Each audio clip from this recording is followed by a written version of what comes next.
Last week, I finished Tower of Dawn by Sarah J. Maas, and I want to start off by saying that I really enjoyed this book. This review is going to be spoiler-free, so no worries if you haven't read it yet. I know that there's a lot of hate out there on the interwebs for Tower of Dawn, but I personally don't agree with any of that.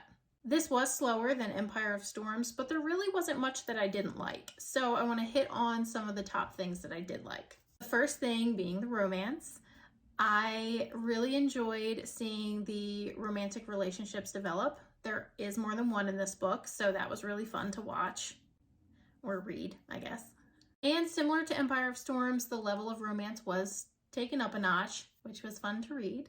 I really fell in love with the characters in this story. You really got to know some existing characters, and you were introduced to new ones, and I really loved some of the new characters. And we know our girl Sarah is known for the reveals, so there are some really good ones in this book. Not as many as Empire of Storms, but still some really fun surprises. And some not so fun surprises. I reached a very important milestone with this book. As some of you may know, I have yet to cry while reading this series, and this is the first book that made me do that. There's not as much action in this as there was in Empire of Storms. However, there are some really cool fight scenes without magic that are really fun to read.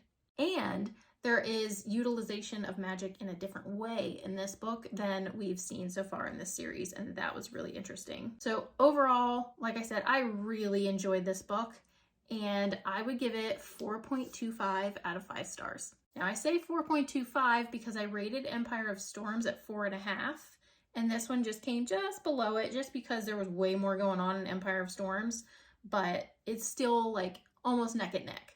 Solid story, enjoyable read, definitely recommend.